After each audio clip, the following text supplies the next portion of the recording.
जय हिंद भाई आप सभी को। तो भाई कैसे हो आप सभी? भाई आप सभी अपनी तैयारी बढ़िया तरीके से कर रहे होगे। तो भाई जैसे कि आप सभी को पता है कि यूपी होमगार्ड का जो डीवीपीएसटी है उसका लास्ट फेज़ चल रहा है। मतलब अब थोड़े बहुत दिन ही रह गए हैं और उसका अब लास्ट फेज़ समाप्त हो जाएगा, क्योंकि 7 अगस्त को उसका रिजर्व डेट है।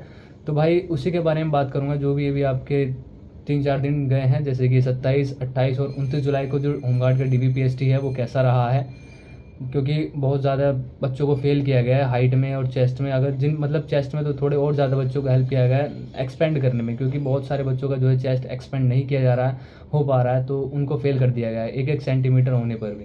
तो भाई इस चीज़ के बारे में बात करेंगे कि आप अपना चेस्ट एक्सपेंड कैसे कर सकते हो, और जो हाइट में भी कहाँ कहाँ फेल हो रहे हैं उन सभी जो भी ज़िले हैं उन सभी के बारे में बात करेंगे। तो भाई आपको वीडियो अच्छी लगे तो चैनल को सब्सक्राइब करिएगा, और जो भी इन्फॉर्मेशन आपको इससे हेल्पफुल मिलती है तो चैनल को ज़रूर सब्सक्राइब करिएगा और अपने कमेंट करिएगा अपना डाउट जो भी है। तो भाई यानी कि जो 27, 28 और 29 जुलाई को आपका जो भी जहाँ भी डीवीपीएसटी रहा है, कुछ ज़िलों का मुझे डाटा मिला है, तो वो ही मैं आपको शेयर करूँगा। उससे आप ये अंदाज़ा लगा सकते हो कि मतलब कहाँ कितने बच्चे जो है फेल हो रहे हैं। एक एवरेज आप परसेंटेज उससे निकाल सकते हो कि चेस्ट में कितने बाहर हो रहे हैं और हाइट में, और जो आपकी हाइट है वो कैसे नापी जा रही है। जैसे कि बहुत सारे ज़िले हैं, यानी कि भाई जैसे संभल हो गया आपका, और बरेली हो गया, शाहजहाँपुर हो गया, मेरठ, और भाई सबसे ज़्यादा जो अभी तक पता चला है कि उसमें मेरठ में 1-2 दिन मतलब 27-28 तारीख को बहुत ज़्यादा बच्चों को फेल किया गया है चेस्ट में। वो भी किस वजह से? पर वो भी बल्कि एक्सपेंड होने पर, कि उनसे अपना चेस्ट जो एक्सपेंड नहीं हो रहा है। तो ये भी इन्फॉर्मेशन देखिए, क्योंकि मैं भी भाई यूट्यूब पर रिव्यू देखता रहता हूँ, तो वहाँ से पता चलता रहता है कि कैसा रिव्यू कैसा चल रहा है यूपी होमगार्ड का डीवीपीएसटी, तो और आपको क्या करना चाहिए। और भाई आप बात करते हो कि जैसे मेडिकल में भी हाइट नापी जाएगी, तो उसके रिगार्डिंग भी बताऊंगा। और जी आपका जो रनिंग शूज़ है, क्योंकि रनिंग भाई शुरू कर दीजिए मेरे हिसाब से। तो आपकी रनिंग यानी कि 25 अगस्त से पहले पहले होने की संभावना ज़रूर है, कि 25 अगस्त से पहले पहले आपकी रनिंग ज़रूर हो सकती है। और अगर आपका एक नंबर भी ज़्यादा है तो भाई ज़रूर जाइए रनिंग करने पर। मैं तो ये कह रहा हूँ बिल्कुल भी मत छोड़िए ये मौका, क्योंकि बहुत सारे बच्चे को फेल किया जा रहा है इस वक्त। तो भाई जैसे कि बात करूँ आपकी जो हाइट है, तो भाई हाइट जो है वो मैनुअली नापी जा रही है। जैसे कि आप सभी को पता है कि ये 168 सेंटीमीटर हाइट नापी जा रही है। तो भाई मतलब आप हाइट में तो ये देखिए कि ये सब चीज़ जो है एकदम स्टाफ पर डिपेंड करती है कि कैसा एक कोऑपरेटिव स्टाफ है। यानी कि जैसे कि मैंने बताया कि शाहजहाँपुर में तो 167.6 और 167.6 या फिर 167.7 सेंटीमीटर भी हाइट थी, यानी कि उनकी 0.3 में भी कम थी, तो उनको भी पास कर दिया गया है शाहजहाँपुर में। बल्कि कुछ सेंटर ऐसे भी हैं जहाँ 1.1 से भी निकाल दिया गया है। तो भाई ये सब चीज़ जो है ना वो स्टाफ पर डिपेंड करती है कि कहाँ का जो किस ज़िले का स्टाफ कैसा है, यानी कि किस ज़िले की पुलिस लाइन का जो स्टाफ है वो कैसा है, कोऑपरेटिव है या नहीं। तो ये सब आपके वहाँ का स्टाफ पर डिपेंड करता है। तो आप ये मान के चलिए कि ये सब चीज़ें आप वहाँ स्टाफ पर डिपेंड करती है। लेकिन अगर आपकी 168 सेंटीमीटर हाइट है तो आप पास हो, लेकिन आपकी कम है तो फिर वहाँ आपके वहाँ स्टाफ पर डिपेंड करेगा। और आप ये कोशिश कर सकते हो कि जो अपील ज़रूर कर सकते हो उस बारे में। तो यानी कि भाई जब आपकी हाइट नापी जाती है तो लगभग 1 या 2 बार तो वैसे ही मापी जाती है, कि आप एक बार सटीक तरीके से नापी जाए हाइट। लेकिन इसके बाद में अगर आपको लगता है कि आपकी हाइट सही नहीं है तो आप एक बार मेरे हिसाब से तो ज़रूर कोशिश करिएगा अपील करने की, क्योंकि आपके पास फिर बाद में एक मौका बन जाता है कहीं ना कहीं पास होने का। तो अपील ज़रूर करें, ये मैं कहना चाहूँगा। और भाई चेस्ट की बात करूँ तो मतलब कुछ भाइयों का जो ऐसे चेस्ट है 77 सेंटीमीटर है, और मतलब पूरा है नहीं, 1 या 2 सेंटीमीटर कम है। तो भाई ये कहूँगा कि जब आपका नंबर आने से पहले दिन भी भाइयों का चेस्ट मापा जाता है, तो उनसे पहले 1-2 मिनट पहले आपका जो है वहाँ बैठा देते हैं। तो कोशिश करिएगा वहाँ अपना जो है पुशअप लगाने की। आपसे वहाँ कहेगा नहीं कोई, यानी कि जब आपका नंबर आया आप तब मत लगाइएगा, बल्कि 1-2 बंदों से पहले ही अपना चेस्ट लगा लीजिएगा पुशअप। तो आपका जो चेस्ट है वो उसमें फुलाव आ जाएगा। और भाई एक्सपेंड की बात करूँ तो जिन भाइयों का भी अभी आगे डीवीपीएसटी है, तो भाई यूट्यूब पर बहुत अच्छी वीडियो हैं, आप कहीं से भी देख सकते हो कि कैसे एक्सपेंड करना है चेस्ट। मतलब चेस्ट एक्सपेंड करने की बहुत सारी टेक्निक होती हैं, तो उन चीज़ों को ज़रूर देखें। तो वैसे कि और जो ज़िलों का डाटा है वो भी मैं आपको शेयर कर रहा हूँ। और भाई जैसे कि कुछ बच्चों का भी क्या है कि ग्रुप डी का फिजिकल भी चल रहा है। तो अगर आपको बैक डेट लेनी है या फिर आप रिजर्व डेट में आना चाहते हो, तो या फिर आपका अगर कोई भी और रीज़न है, जैसे कोई परिवार में कोई फंक्शन है या फिर और भी कोई आपका वैलिड रीज़न है, आपका मतलब कोई चोट वोट लग गई है आप नहीं आ सकते हो, तो ऐसा क्या करना है, आपको सेंटर पर 1 या 2 दिन पहले जाना है और वहाँ पर जो भी आपका वैलिड रीज़न है वो देना है कि सर मेरा ऐसे ऐसे ग्रुप डी का फिजिकल है या फिर और कुछ है, मेरा एडमिट कार्ड आ गया है, इस डेट को मैं नहीं आ पाऊँगा। तो वो जो वहाँ का जो स्टाफ होगा वो आपको जो है एक बैक डेट दे देगा, एक एप्लीकेशन लिखवा लेगा और वो आपको बैक डेट दे देगा कि आप इस डेट पर आना है। तो फिर आप उस डेट पर आ जाएगा, तो उसमें फिर आपको कोई दिक्कत नहीं होगी। एब्सेंट मत होना, 1-2 दिन पहले जा कर के आप भी अपनी बात कर सकते हो। और भाई बात करूँ तो भाई जो जौनपुर का वहाँ डिस्ट्रिक्ट, जौनपुर डिस्ट्रिक्ट जो है वहाँ इनकम सर्टिफिकेट मांगा जा रहा है। बहुत बच्चों को इनकम सर्टिफिकेट ना होने की वजह से ही वहाँ पर प्रोविजनल फिट कर दिया, और वो भी इनकम सर्टिफिकेट वहाँ पर जो है 1 अप्रैल 2025 से 17 दिसंबर 2025 तक के बीच का मांग रहे हैं। तो ये भी मतलब बहुत दिक्कत वाली बात है। ऐसा तो कहीं लिखा भी नहीं है नोटिफिकेशन में कि इनकम सर्टिफिकेट ज़रूरत है। तो भाई लेकिन फिर भी वहाँ पता नहीं, एक ये डिस्ट्रिक्ट है और एक और डिस्ट्रिक्ट है जहाँ इनकम सर्टिफिकेट को मांगा जा रहा है, जो कि बहुत ही गलत है। मेरे हिसाब से तो ऐसा नहीं होना चाहिए बिल्कुल भी, कि आप सीधा सर्टिफिकेट देखिए। इनकम सर्टिफिकेट तो कोई ज़रूरत ही नहीं है जब सर्टिफिकेट है तो। इसके अलावा भाई बात करूं तो जो 27 जुलाई का आपका DVPST रहा वो उनमें में जो है कुछ जिलों का डाटा मिला है। जैसे कि भाई बात करूं कि संभल में जो है 55 को बुलाया गया था, और उसमें जो है 15 से ज़्यादा लोगों को फेल किया गया है। वहाँ प्रोविजनल फिट कोई नहीं मिला है, यानी कि सबको फेल किया गया है, यानी कि सारे 15 के 15 लोगों को अनफिट हो गए, कोई प्रोविजनल फिट नहीं हुआ। और ये जो 15 फेल हुए या तो हाइट और चेस्ट में और डॉक्यूमेंट्स में फेल नहीं हुआ कोई भी।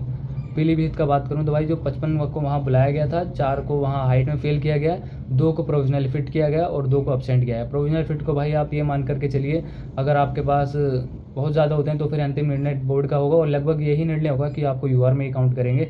इसके अलावा तो मुझे और कुछ नहीं लगता कि और कोई बोर्ड फैसला करेगा, या फिर हो सकता है कहीं ना कहीं आपको डॉक्यूमेंट वेरिफिकेशन के लिए दोबारा बुला लें।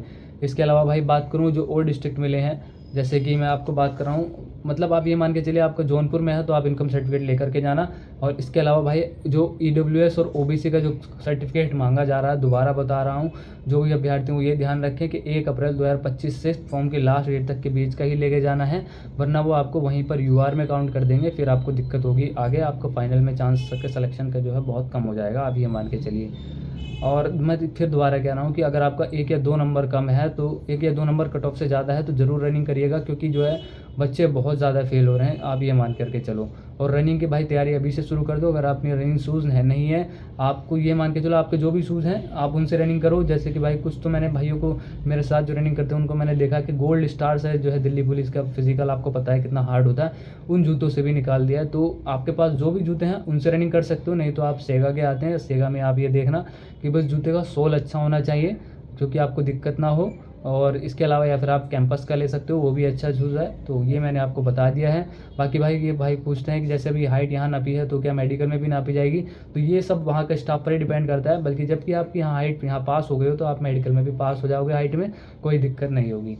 इसके अलावा भाई बात करूँ जो अगर आपका मतलब आपने मार्कशीट, मतलब जैसे कि आपके पास डिजी लॉकर में मार्कशीट है तो वो भी जो है एक्सेप्ट हो रही है, उसकी कोई आपको टेंशन नहीं लेनी है। अगर आप नहीं लेके जा भूल गए हैं या फिर आप नहीं लेके जा पा रहे हैं तो आप डिजी लॉकर से वहाँ अपना मार्कशीट दिखा सकते हो, वो एक्सेप्ट होगी।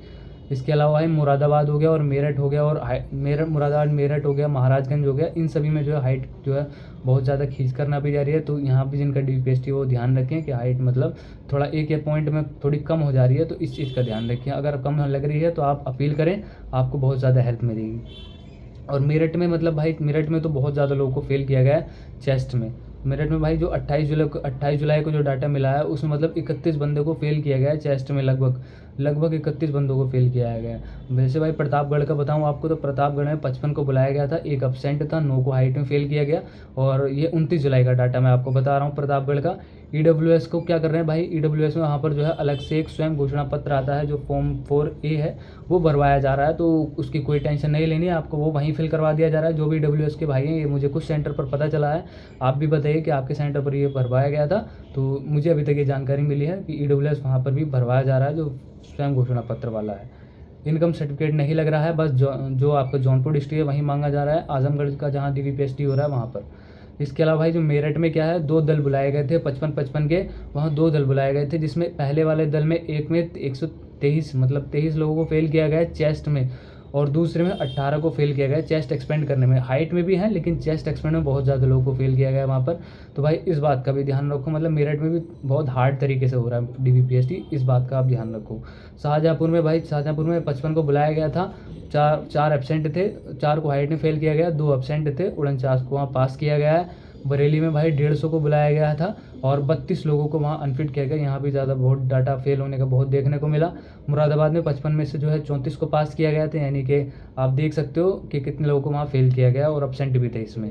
कानपुर में, रामपुर में जो है भाई 55 को बुलाया गया था, 13 बच्चों को वहाँ टोटल फेल किया गया था डॉक्यूमेंट्स और हाइट चेस्ट को लगा के, जबकि 9 को उसमें हाइट में फेल किया गया था।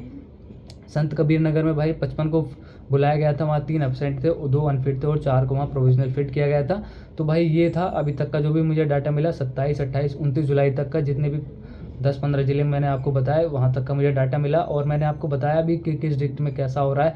अगर आपका शाहजहाँपुर में है तो आप ये मान के चलिए आप लगभग पास हो जाओगे, या मिर्ज़ापुर में भी है, क्योंकि ये कुछ सेंटर थोड़े अच्छे मिले हैं देखने को, क्योंकि यहाँ बच्चों को कोई दिक्कत नहीं हो रही है।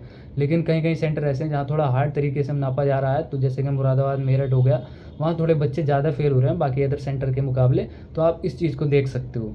और भाई मैं तो यही कोशिश करूँगा कि आप जा रहे हो तो एकदम मोटिवेट होकर के जाओ, सभी बच्चे पास हो जाओ, कोई फेल ना हो। और ये मैंने आपको बताया कि चेस्ट एक्सपेंड करना है तो यूट्यूब पर आप वीडियो देखिए, बहुत सभी ने अलग अलग टेक्निक बता रखे हैं, उनका इस्तेमाल करोगे तो ज़रूर आप पास हो जाओगे।